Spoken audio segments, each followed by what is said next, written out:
Samantala sa Superior Abstruse Sect sa pagbalik ng Fourth Elder ay sinabi niyang nakipag-ugnayan na siya sa Nether Divine Sect at tinanong siya ng Vice Sect Leader na ano ang kanilang sinabi.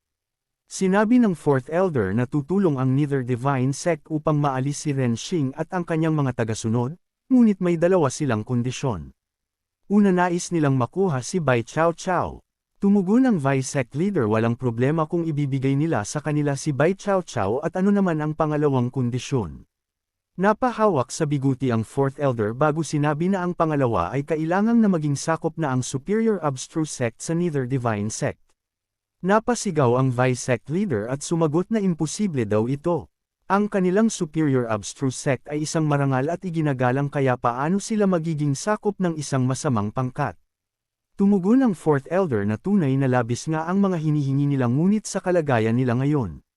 Naputol naman roon ang kanilang usapan nang may marinig na boses sa labas na kung nandito ba ang Vice Sect Leader. Dahil doon ay lumabas sila upang makita na kung sino ito, at ito lang pala si Zir. Dito ay sinabi ni Zir sa kanya na kasalukuyang sinusuri ng Superior Abstruse Sect ang mga yaman at kagamitan sa pagsasanay. Ang cultivation cave na iyong ginagamit ay itinalaga bilang lugar ng pagsasanay para sa mga elite disciple ng sekta. Ilang taon mo na itong hawak. Hindi pa ba panahon na ibigay mo na ito pabalik? Nagalit naman roon ang Fourth Elder dahil ang kapal daw ng mukha nito. Hindi mahalaga kung ano ang inyong sinisiyasat, ngunit ang pagsuri sa ari-arian ng Vice Sect Leader ay kawalan ng respeto sa kanya. Sinagot siya ni Zir na ginagawa lamang nila ang kanilang tungkulin ayon sa mga alituntunin ng sekta. Dagdag niya pa rito, huwag mong isiping hindi kita mapaparusahan dahil ikaw ay disciple ng Second Elder. Mag-ingat ka sa iyong pananalita. Sinagot siya ni Zir, sapat na ang pagiging magalang niya. Dahil doon ay ikinagalit iyon ng Fourth Elder at kanyang sinabi na papatayin niya ito, na kaagad naman siyang pinigilan ng Vice Sect Leader. Naging seryoso ang Vice Sect Leader at sinagot siya na kung paano naman na kung ayaw niyang ibigay ang lugar na ito. Sinagot siya ni Zir na subukan lang nito. Kaya't nagalit roon ang Vice Sect Leader na kung binabantaan ba siya nito dahil kahit anong mangyari ay hindi niya ibibigay ito, at kung may lakas ito ng loob, sige patayin siya nito. Tumalikod na lamang si Zir at kanyang sinabi na hindi niya kailangan patayin ito dahil puputulan niya na lamang ang daluyan ng lakas ng kalikasan sa lugar na ito upang maging karaniwang lupain na lamang ito. Doon ka na lamang manatili hanggang sa katapusan ng iyong mga araw. Nang marinig iyon ng Fourth Elder ay nanggagalaiti ito sa galit dahil talagang hindi na sila nito ginagalang. Kahit na ang Vice Sect Leader ay nanginginig na rin sa galit, gayunpaman ay pinakalma naman siya ng Fourth Elder. Sa galit ng Vice Sect Leader ay doon ay kanyang sinabi na pumapayag na siya na makipagsabuatan sa Nether Divine Sect. Kaya naman nang marinig iyon ng Fourth Elder ay nakangiti siyang sumagot na pupuntahan niya agad ito upang makipagkasundo at simulan ang kanilang plano. Ngunit nasabi rin ng Vice Sect Leader na ang formation ng kanilang Superior Abstruse Sect ay ganap ng isinaaktibo. Baka hindi ito kayang sirain ng Nether Divine Sect, baka sayang lang ang kanilang mga pagsisikap kung mangyayari iyon, tumugon ang Fourth Elder dahil naisip niya na rin iyon. Ang pinakamainam na gawin ay sabay-sabay na umatake mula sa loob at labas upang tuluyang bumagsak ang kanilang sekta.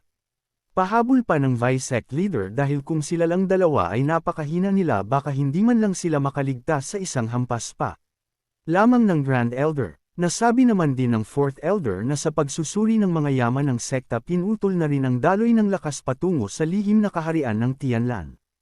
At kung magpapatuloy ito ilang araw pa lamang at ang mga mahuhusay na alagad na doon nagsasanay sa loob ng ilang dekada o daan-daang taon ay sabay-sabay na lalabas at susugod palabas. Napangiti ang Vice Sect Leader at kanyang nasabi nagtatapangang guluhin ang lihim na kaharian ng Tianlan. Tunay na naghahanap sila ng kapahamakan. Ito ay magandang pagkakataon, dahil kapag papanig sa kanila ang mga ito tiyak na magtatagumpay sila. Sinagot siya ng Fourth Elder na huwag itong mag-alala dahil may mga mahuhusay na alagad din ng kanilang angkang Zhang na naroon sa loob at makikipag-ugnayan siya sa kanila agad. Samantala sa kabilang banda sa Nether Divine Sect, sa loob ng bulwagan isang disciple ang nag-uulat sa sect leader ng Nether Divine Sect at kanyang sinabi na nakatanggap sila ng mensahe mula sa Vice Sect Leader ng Superior Abstruse Sect. Pumayag na siya sa ating mga hinihingi. Kapag natulungan natin siyang maangkin ang pwesto ng pagiging sect leader, ang Superior Abstruse Sect ay magpapasakop na sa atin. Natuwa ang sect leader at mabuti naman daw na kung ganun at ang banal na Diyos ay partikular na nag-utos na makuha si Bai Chao Chao kaya dapat nilang makuha agad ang babaeng ito. Nagsalita naman doon ang nakatikip ng mukha at kanyang sinabi na mukhang makakakuha sila ng maraming bagong yaman at alipin sa pagkakataong ito. Dagdag pa roon ng Tiger ang mukha, ang sinumang nagsasanay ng kapangyarihan ay mangangatog sa takot, kapag natalo nila ang Superior Abstruse Sect, sasakupan nila ang buong rehiyon ng Nantian. Sa lakas ng kanilang sekta, hindi ito basta pangarap lamang.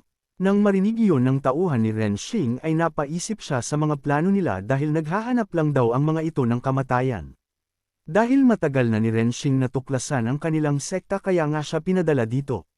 Nabaling naman ang tingin ng sect leader sa kanya dahil sa pagkakataon daw nito kasama ito sa kanila para umatake sa Superior Abstruse Sect. Tumugon naman ito sa kanya na may paggalang na huwag siyang mag-alala dahil ibibigay niya dito ang mga ulo ng ilang matataas na antas ng mga kalaban. Samantala sa Superior Abstruse Sect, dito ay naging usap-usapan ng mga disciple ang mga cultivation resources sa kanilang sekta. Maging ang tirahan din daw ng vice sect leader ay inalis na rin kaya mula ngayon kailangan nilang magsanay, dahil ang mga kilalang disciple tulad nina Jiang Zir at Yang Churan ay makakatanggap ng mas maraming kagamitan kaysa dati. Sa kalagitnaan ng kanilang pag-uusap ay napadaan naman doon si Ye Jing kaya agad nila itong binati at sumagot naman ito sa kanila na nakangiti ng hello. Sa paglayo ni Ye Jing ay hindi nila maiwasang mapag-usapan ito dahil sa walang alam at mataba ito nagbago siya at umangat ang kanyang katayuan simula noong sumusunod ito kay Mr. Ren. Naitanong naman din ng lalaki kay Ningzo dahil narinig niyang kilala nito si Mr. Ren at kung totoo ba ito. Tumugon ito sa kanya na hindi niya ito masyadong kilala. Napabugtong hininga ang lalaki at nasabi na kung kilala nito si Ren Xing matagal mo na sana siyang sinamahan at naging isa ka na ring tanyag na disciple. At hindi ka na sana nahihirapang magsanay kasama sila dito. Napamura sa isipan si Ningzo dahil lamang sa isang maling pas siya ay nandito siya at napatanong na kung hindi na ba siya makababanggan muli. Kahit ang isang tulad ni Ye Jing ay nakapagbago ng kanyang kapalaran at hindi daw niya ito matatanggap. Dagdag niya pa na minura si Ren Xing dahil lamang sa pagkakamali ginawa siyang karaniwang tao. Mula sa kanyang likod ay dumating naman ang fourth elder nang makita naman siya nito ay kaagad itong gumalang sa kanya. Doon ay sinabi ng fourth elder na sumunod ito sa kanya.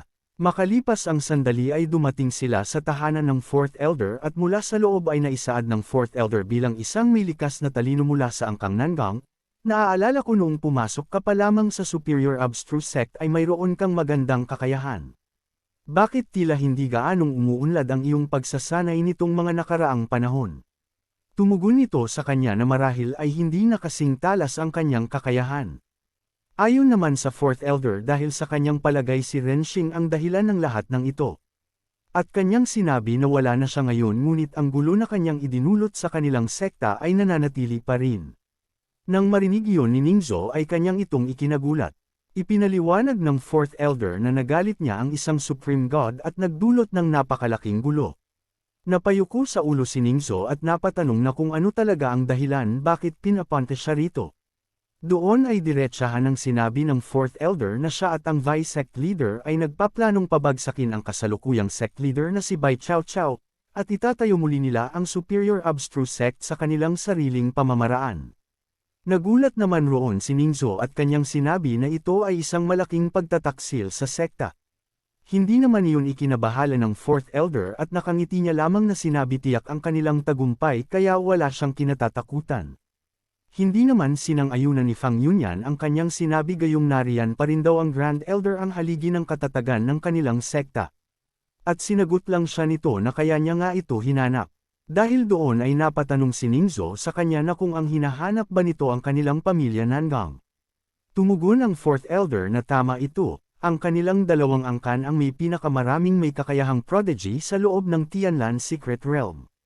Ngayong naputol na ang daloy ng yaman doon, tiyak na napansin na nila ito at malapit na silang lumabas. Kung mahihikayat natin sila sigurado ang ating tagumpay. Ngunit nabahala pa rin si Ningzo at kung paano kung hindi papatay si Ren Xing at bigla siyang bumalik. Tumugon nito na ang Supreme God mismo ang naghahangad ng kanyang kamatayan. At sabihin daw nito sa kanya paano siya makakatakas sa parusa ng isang tulad ng Supreme God. Napaisip siya dahil wala rin siyang maisip na paraan dahil kapag kumilos ang isang Supreme God tiyak ang kanyang kamatayan. Sinabihan naman siya ulit ng Fourth Elder na kapag magtagumpay sila at mapabagsak si Bai Chao Chao ito ang magiging number 1 prodigy. Walang katapusan ng mga cultivation resources na matatanggap nito. Dahil dito nakumbinsi na rin si Ningzo at magalang niyang sinabi na susundin niya lahat ng utos ng Fourth Elder. Dagdag pa niya dahil ipapakita niya kay Renshing na hindi niya kailangan ng tulong ito upang makamit ang tagumpay. At hindi siya nagkamali ng pasya at lahat ng nais niya ay siya mismo na si Nangang Ningzo ang magsisikap na makamit ito. At sinabihan naman siya agad ng Fourth Elder mabuti naman na kung ganun at pumunta na sila ngayon sa Tianlan Secret Realm. Samantala sa kabilang banda na kung saan sila Renshing at dito ay ipinaalam niya sa kanyang mga kasama na kailangan na nilang bumalik sa Nantian region. Napatanong naman ang monk sa kanya na kung kailangan ba niya ang kanilang tulong dahil sa wakas ay magagamit niya na ang kanyang martial arts. Tumugon naman si Renshing sa kanya na hindi na kailangan dahil nakuha niya na ang kalahati ng staff sapat na ito para harapin ang lahat ng kalaban. Dagdag pa niya rito susunod mahahati sila sa 3 grupo at magsisimula na silang maglakbay magkahiwalay. Nasabi naman ng kambing kay Fang Yunya na bakit hindi ito sumama sa kanya dahil nakakabagot manatili kasama ang isang tanga tulad ni Renshing. Tumugon nito sa kanya sinabi hindi. Malapit nang bumalik ang Supreme God sa Nantian region habang pinapatay ang lahat ng makakaharap niya. Dapat siyang mabuhay o mamatay kasama ang Hyefon sect. Dahil dito ay napasabi ang kambing kay Renshing na malakas ang loob ng batang babae na ito katulad ko nga. At tinanong si Renshing na bakit hindi nito sanayin siyang maging isang human army master. Tumugon naman ito sa kanyang sinabi na walang problema. Ito na ang bahala na protektahan si Fang Yunyan sa kanyang paglalakbay para maging isang human army master. Dahil doon ay nagsisigaw ang kambing sa kanyang sinabi dahil sinisingil na naman daw siya nito gayong binigyan na niya ito ng 10,000 year peel at hindi pa rin ito nasisiyahan. Tumugon naman si Renshing sa kanyang sinabi na si Fang Yunyan ay sa iyo na ngayon. Sa inis ng kambing ay naglabas ito ng kakaibang suit dahil ituturo niya na raw ang isang human army master. At ibinigay niya ito kay Fang Yunyan, napatanong naman sa kanya si Fang Yunyan na kung ano ito tumugon ito sa kanyang sinabi na ito ang war armor. Tinanggap ito ni Fang Yunyan at sinuot at nagpapasalamat sa kanya. Subalit nagulat na lamang siya nang biglang naging sandata ang isa niyang kamay kaya napatanong siya sa kambing na kung ano naman ito. Tumugon naman ang kambing sa kanyang tinanong dahil ito ay isang psionic cannon isang sandata mula sa sibilisasyon ng Immortal Devil Cave. Dagdag pa niya huwag itong magulat dahil masasanay rin ito dito balang araw. Sinubukan naman ito ni Fang Yunyan at doon ay kanyang itinaas ang kanyang isang kamay at lumabas ang isang napakalakas na atake. Dahil roon ay namangha siya sa tindi ng lakas nito at kanya pang nasabi na napakaganda ng sandatang ito. Nagsalita naman ang monk mula sa kanyang likod dahil malapit na raw Gamabi kaya kailangan niya nang umalis at magkita-kita na lang daw sila sa Immortal Realm. Samantala dito sa Superior Abstruse Sect at makikita rito ang Fourth Elder na kasama si Fang Yunyan. Sinabi niyang isang inapo ng pamilyang Zhang ang dumating para gumalang sa mga ninuno ng pamilyang Zhang sa Tianlan Secret Realm. Napatanong naman sa kanya si Fang Yunyan na kung bakit walang tugon. Sinabihan din naman siya ng Fourth Elder na huwag itong magpanik dahil mayroon silang Communication Jade Talisman sa pamilyang Zhang. Pagkatapos ay kanyang itong itinutok na kung saan nagsasanay sa loob ang ancestor. Dahil sa ginawa niyang iyon ay tumugon sa kanila ang nasabing ancestor tinanong sila na may galit na kung sino ang mga ito para gambolain ang kanilang pagsasanay. Ipinakilala naman agad ng Fourth Elder ang kanyang sarili na siya ay isang inapo ng pamilyang Zhang, ang kasalukuyang Fourth Elder ng sekta at ginawa niya lamang ito dahil sa may nangyayari sa sekta. Dito ay kanyang sinabi ang Superior Abstruse Sect ay kasalukuyang kontrolado ng isang kontrabida. Ang mga disciple ng kanilang pamilyang Zhang ay pinapatay na, kaya mangyaring lumabas na ito sa kanyang pagsasanay at iligtas ang sekta. Dagdag pa niya bukod pa rito pinutol na nila ang espiritual na lakas papunta sa Tianlan Secret Realm at dapat ay naramdaman niya na ito ngayon. Nagpakilala naman din rito si Fang Yunyan na isang inapo ng pamilyang Nangang at pinatotohanan ang lahat ng sinabi ng Fourth Elder. Sa kanilang mga sinabi ay isang usok ang unti-unting lumalabas sa kanilang harapan.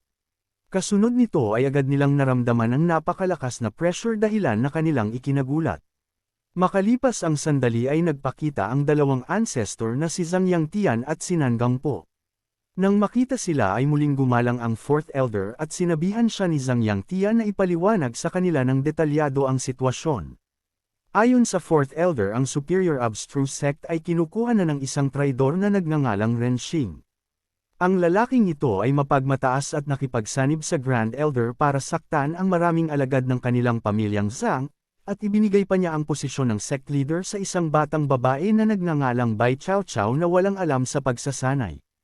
At si Bai Chao Chao ay isang taong may marka mula sa Nether Divine Sect. Mahinahon naman siyang sinagot ni Nangang Po na bakit hinayaan nilang maging sect leader ng kanilang sekta ang may marka ng Nether Divine Sect.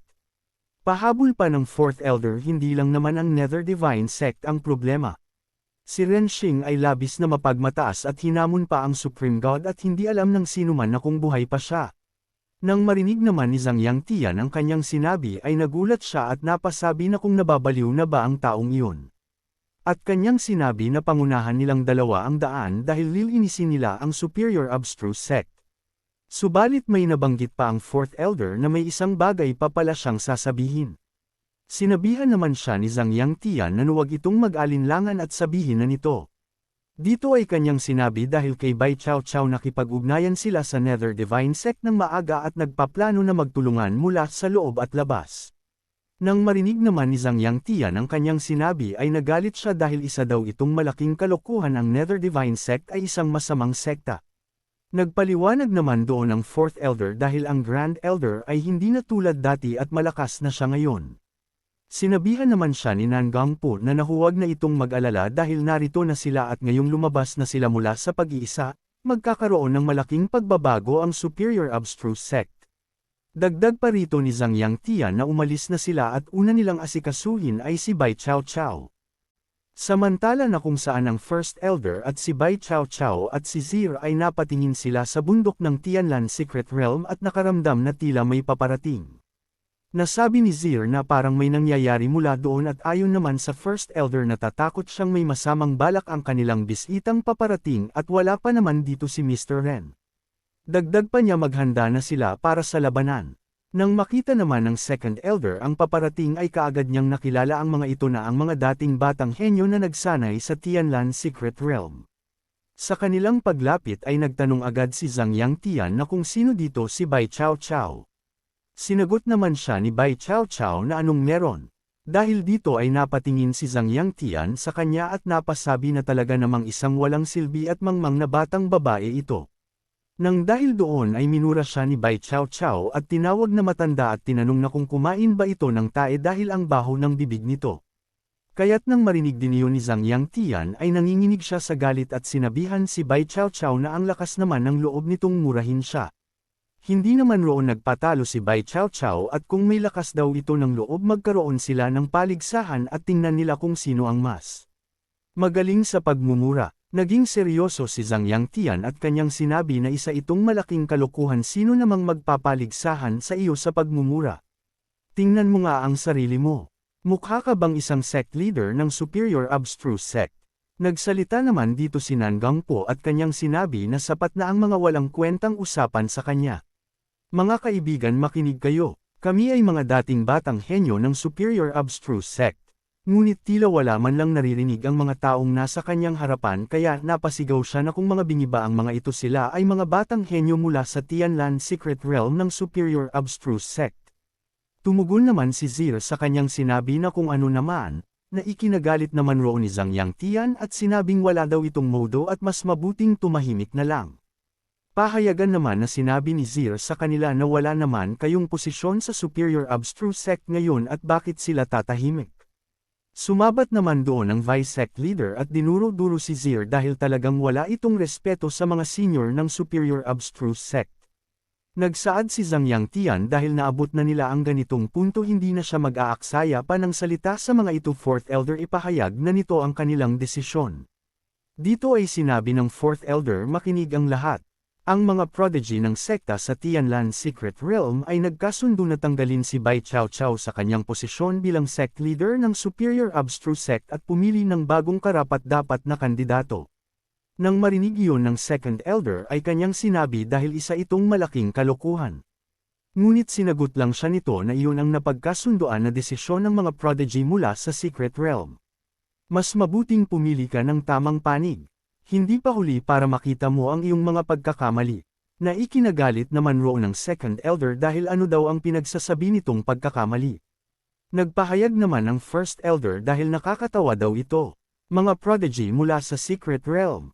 Mga disciple lang kayo ng Superior Abstruse Sect. Anong karapatan ninyong magpasya sa pinuno ng sekta gayong hindi raw siya sumasang-ayon? Sinagot naman ni Nangang Po ang kanyang sinabi dahil kung ganoon daw haharapin nito ang kasong pagtataksil. Dahil doon ay minura naman ito ni Bai Chao Chao at nanggagalaiti sa galit at tinawag siyang matanda.